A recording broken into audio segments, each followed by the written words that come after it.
जय हिंद मित्रांनो, नमस्कार. मी आपला मित्र अमित केसरकर.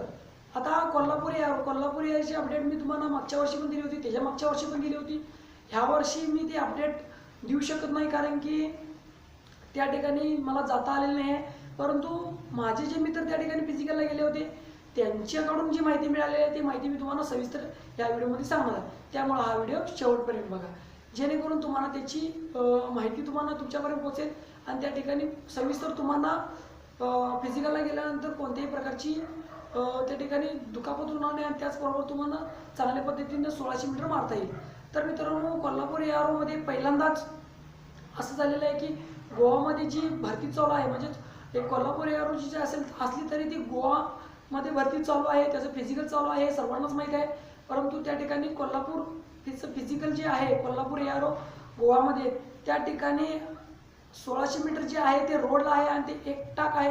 त्यामुळं अनेक ठिकाणी त्या ठिकाणी पोरं चांगल्या पद्धतीने धावत आहेत आणि सकाळी 5:30 ते 7च्या दरम्यान सर्वांचं फिजिकल होत आहे मित्रांनो. त्यामुळं त्या ठिकाणी सविस्तर तुम्ही जर व्यवस्थित त्या ठिकाणी फिजिकलसाठी गेलात आणि बिनधास्त राहिलात तर 1600 मीटर तुम्हाला चांगल्या पद्धतीने मारता येईल. ग्राउंडपेक्षा रोडवर धावण्यासाठी 1600 मीटर चांगलं असतं मित्रांनो, कारण की 1600 मीटर एकटाक धावत असतं आणि 400 मीटर सर्कलला तुम्हाला प्रत्येक 100 मीटरला वळती असते. त्यामुळं त्या ठिकाणी तुम्हाला टायमिंग जास्त लागतं. त्यामुळं आता जी भरती चालू आहे ही भरती खूप चांगली आहे आणि या भरतीला खूप चान्स अनेक विद्यार्थ्यांना आहेत, कारण की कोल्हापूर एआरओची जी भरती चालू आहे त्याचबरोबर अनेक ठिकाणी महाराष्ट्र पोलीस भरतीची पण फिजिकल चालू आहे.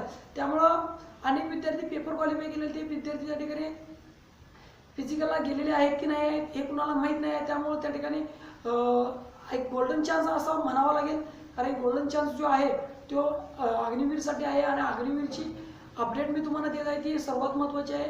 अग्निवीरचा जो 4 वर्षाचा कॅटेगरी आहे ती 7 वर्ष किंवा 10 वर्ष किंवा 12 वर्ष करण्याची दाट शक्यता आहे. त्यामुळं अग्निवीरमध्ये तुमचं सिलेक्शन झालं असेल तर त्या ठिकाणी तुम्ही भरतीसाठी जावं अशी माझी इच्छा आहे, कारण की त्या ठिकाणी जर 12 वर्ष तुम्हाला सर्व्हिस मिळाली तर चांगल्या पद्धतीने तुम्ही त्या ठिकाणी सर्व्हिस करून भारताची आणि देशाची सेवा करू शकता. त्यामुळं अग्निवीरसाठी सर्व विद्यार्थ्यांनी फिजिकलसाठी जावं असं मला वाटतं. माझा हा व्हिडिओ तुम्हाला आवडला असेल तर लाईक करा, शेअर करा आणि कमेंट करायला विसरू नका. जय हिंद, जय महाराष्ट्र.